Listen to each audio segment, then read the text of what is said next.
சரவண ஜோதியே நமோ நம.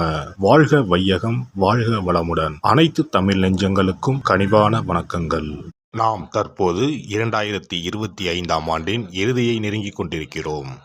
2026ஆம் ஆண்டின் முதல் மாதமான ஜனவரி மாதத்தில் நுழைய உள்ளோம். நிகழும் ஸ்ரீ மங்களகரமான விசுவாச ஆண்டு மார்கழி மாதம் 17ஆம் நாள் திரியோதசி திதியில் ரோகிணி நட்சத்திரத்தில் சுபம் நாமயோகத்தில் கௌளவம் கர்ணத்தில் சித்த யோகத்தில் வியாழக்கிழமை அன்று இந்த மகத்தான ஜனவரி மாதம் பிறக்கின்றது. இந்த மாதத்தில் பல கிரகங்கள் தங்களின் நிலைகளை மாற்ற உள்ளன. ஜோதிட சாஸ்திரப்படி ஜனவரி 1, 2026இல் கிரகங்களின் சிறப்பு சேர்க்கையால் உருவாகும் மிகப்பெரிய யோகமான சங்கோண யோகம் ஒரு சில ராசிக்காரர்களுக்கு மங்களகரமானதாகவும் அதிர்ஷ்டமானதாகவும் வாழ்வில் புதிய வெளிச்சம் தருவதாகவும் அமையும். ஜனவரி மாதம் 13ஆம் தேதி செல்வத்தின் அதிபதியான சுக்கிர பகவான் மகர ராசிக்கு செல்ல உள்ளார். ஜனவரி மாதம் 15ஆம் தேதி கிரகங்களின் தலைவனாக கருதப்படும் சூரிய பகவான் மகர ராசிக்குள் நுழைய உள்ளார். ஜனவரி மாதம் 16ஆம் தேதி கிரகங்களின் தளபதியான செவ்வாய் பகவான் மகர ராசியில் சஞ்சரிக்க உள்ளார். இம்மாதம் அதாவது ஜனவரி 17ஆம் தேதி புதன் பகவானும் ஜனவரி 18ஆம் தேதி சந்திர பகவானும் மகர ராசிக்கு செல்ல உள்ளனர். இவ்வாறு ஜனவரி மாதத்தில் கிரகங்கள் தங்களின் ராசியை மாற்றுவதால் அதன் தாக்கம் அனைத்து ராசிக்காரர்களின் வாழ்க்கையிலும் காணப்படும். குறிப்பாக சில ராசிக்காரர்களுக்கு அதிர்ஷ்டம் பிரகாசிக்கப் போகிறது. இதன் விளைவாக தொழில் மற்றும் வணிகத்தில் நல்ல முன்னேற்றம் ஏற்பட போகிறது. அதே சமயம் ஆரோக்கியமும் சிறப்பாக இருக்கப் போகிறது. மேலும் சில ராசிக்காரர்களுக்கு கண்டமும் காத்திருக்கிறது. உயிர் போகும் ஆபத்து கூட வரலாம். எச்சரிக்கையாக இருக்கவும். யமனே எதிரில் வந்தாலும் சிவனின் அருள் இருந்தால் எதிலும் வெற்றி பெறலாம். சிவ வழிபாடு கர்ம வினைகளை அளிக்கும். இந்த கிரகங்களின் பெயர்ச்சியால் இம்மாதம் உங்கள் வாழ்வில் நடக்க இருக்கும் சுப மற்றும் அசுப பலன்கள் என்ன என்பதனையும், அசுப பலன்கள் ஏற்படுமாயின் ராசிக்காரர்கள் செய்ய வேண்டிய பரிகாரம் என்ன, வழிபட வேண்டிய தெய்வம் யார் என்பதனை பற்றியும் விரிவாக காண்போம். பிறக்கப் போகும் இம்மாதத்தில் உங்கள் வாழ்வில் வளமும் நலமும் செல்வ செழிப்பும் பெற்று வாழ்வின் உயரிய நிலையை அடைய எல்லாம் வல்ல எம்பெருமானை வேண்டி விரும்பி கேட்டுக்கொள்கிறேன். தனக்கு கிடைத்திருக்கும் தெய்வீக அருளை அனைவருக்கும் தர விருப்பப்படும் தனுசு ராசி அன்பர்களே, நீங்கள் இறை நம்பிக்கை அதிகம் உடையவர்கள்.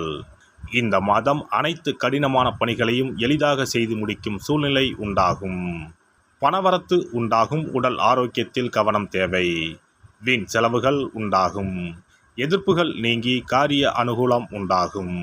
நீண்ட தூர பயணங்கள் மூலம் லாபம் கிடைக்கப் பெறுவீர்கள். எதிர்பார்த்த உதவிகள் கிடைக்கும். தொழில் வியாபாரத்தில் இருப்பவர்களுக்கு பழைய பாக்கிகள் வசூலாகும். கடன் பிரச்சனைகள் குறையும். தொழிலில் இருந்த போட்டிகள் விலகும். வேலை தேடுபவர்களுக்கு உத்தியோகம் கிடைக்கும். உத்தியோகத்தில் இருப்பவர்களுக்கு மறைமுகமான எதிர்ப்புகள் விலகும். குடும்பத்தில் இருந்த கஷ்டங்கள் நீங்கும். குதூகலம் அதிகரிக்கும். கணவன் மனைவிக்கு இடையே அன்பு அதிகரிக்கும். பிள்ளைகள் மூலம் மகிழ்ச்சிகள் உண்டாகும். வீட்டிற்கு தேவையான பொருட்களை வாங்கி மகிழ்வீர்கள். இதுவரை இருந்த தொல்லைகள் நீங்கும். பெண்களை பொறுத்தவரை எதையும் எளிதாக செய்து முடிக்கும் திறமை உண்டாகும். பயணங்கள் வெற்றியை தரும். கலைத்துறையினருக்கு யாரிடமும் வீண் சண்டையை தவிர்ப்பது நல்லது. மற்றவர்களிடம் திடீர் கருத்து வேற்றுமை ஏற்படலாம். அனுசரித்து செல்வது நல்லது. மனக்கவலை உண்டாகும். அரசியல் துறையினருக்கு வீண் அலைச்சலும் அதனால் சரியான நேரத்திற்கு உணவு உண்ண முடியாமலும் போகலாம். எதிலும் கவனமாக செயல்படுவது நல்லது. உடல் சோர்வு உண்டாகலாம். வீண் அலைச்சலை தவிர்த்து எடுத்துக்கொண்ட காரியங்களில் கவனம் செலுத்துவது நல்லது. மாணவர்களுக்கு கல்வியில் இருந்த போட்டிகள் நீங்கும்.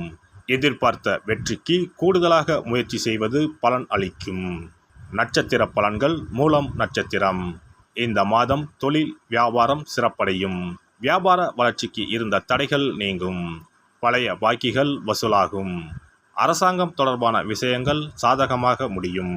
உத்தியோகத்தில் பதவி உயர்வு உண்டாகும். நீண்ட தூர பயணங்களால் காரிய அனுகூலம் உண்டாகும். சக பணியாளர்கள் மூலம் உதவியும் கிடைக்கப் பெறுவீர்கள். போராடம் நட்சத்திரம். இந்த மாதம் குடும்பத்தில் உற்சாகம் இருக்கும். மற்றவர்கள் உங்களை அனுசரித்து செல்வார்கள். தம்பதிகளுக்கிடையே மகிழ்ச்சியான நிலை காணப்படும். பிள்ளைகளுக்கு மருத்துவ செலவு ஏற்படலாம். பேச்சின் இனிமை சாதுரியத்தால் எளிதில் காரியங்கள் கைகூடும். உத்திராடம் 1ஆம் பாதம். இந்த மாதம் எதிர்காலத்துக்கு உதவக்கூடிய விஷயங்களில் ஆர்வம் உண்டாகும். ஆன்மீக சிந்தனை அதிகரிக்கும். உத்தியோகத்தில் உயர்வு உண்டாகும். மனதில் இருந்த குழப்பம் நீங்கி தைரியம் ஏற்படும். போட்டிகளில் பங்கு பெற ஆர்வம் உண்டாகும். நவ கிரகங்களில் குருவை வியாழக்கிழமையில் வணங்க எல்லா கஷ்டங்களும் நீங்கி சுகம் உண்டாகும். சிறப்பு தொகுப்பு. கண் திருஷ்டிகள் அகன்று தடைப்பட்டு கொண்டிருக்கும் காரியங்கள் நிறைவேற செய்ய வேண்டிய பரிகாரம் என்ன என்பதனை பற்றி காண்போம். வாழ்க்கையில் நல்ல நிலையில் இருந்தவர்கள் கூட திடீரென்று பொருளாதாரம் இழந்து மன கஷ்டங்களுடன் வாழும் நிலை ஏற்படும்.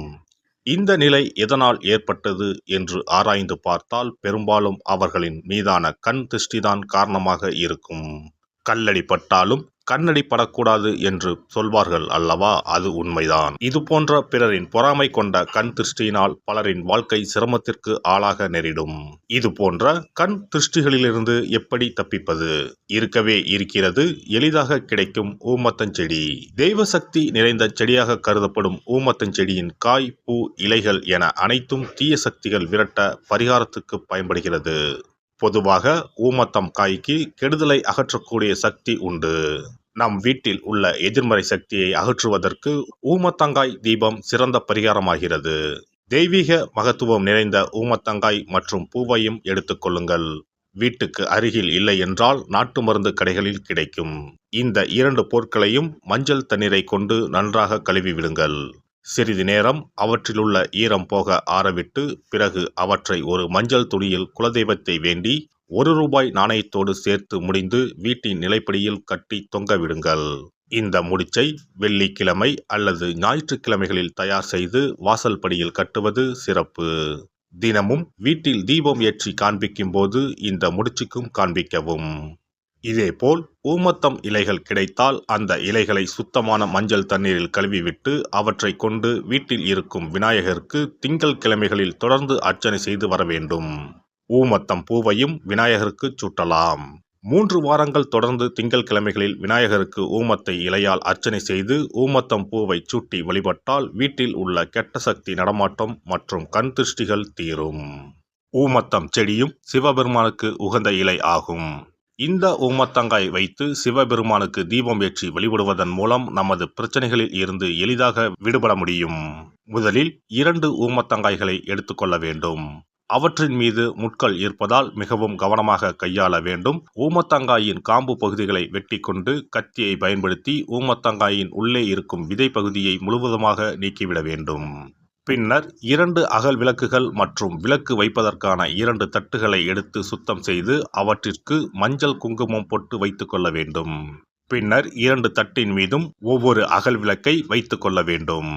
அதன் பிறகு எப்போதும் பூஜை செய்வதற்கு வைப்பது போன்ற வெத்தலைப்பாக்கு, பழம் போன்றவற்றை வைத்துவிட்டு 2 விளக்குகளையும் ஏற்றி சிவபெருமானை மனதார வேண்டிக் கொள்ள வேண்டும். எனக்கு இருக்கும் பிரச்சனைகள் அனைத்தும் தீர்ந்து இன்பமான வாழ்க்கை கிடைக்க வேண்டும் என வேண்டிக் கொள்ள வேண்டும். இந்த பூஜையை வெள்ளிக்கிழமை அன்று தொடங்கினால் தொடர்ந்து 9 வெள்ளிக்கிழமைகள் செய்ய வேண்டும். ஊமத்தங்காயின் மீது எவ்வாறு முட்கள் இருக்கிறதோ அதுபோல நமது வாழ்க்கையில் இருக்கும் முட்கள் போன்ற பிரச்சனைகளை அவை தீர்த்து வைக்கின்றன. இந்த பூஜையை நாம் தொடர்ந்து செய்து வருவதால் நம் மீது இருக்கும் கண் திருஷ்டிகள் அகன்றுவிடும். தீராத துயரங்கள் தீர்ந்துவிடும். பணம், நகை நம்மிடம் பெருகி வரும். சிலருக்கு கையில் சுத்தமாக பணம் இருக்காது. வறுமை தாண்டவமாடும். கடன் தொல்லையால் கஷ்டப்படுவார்கள்.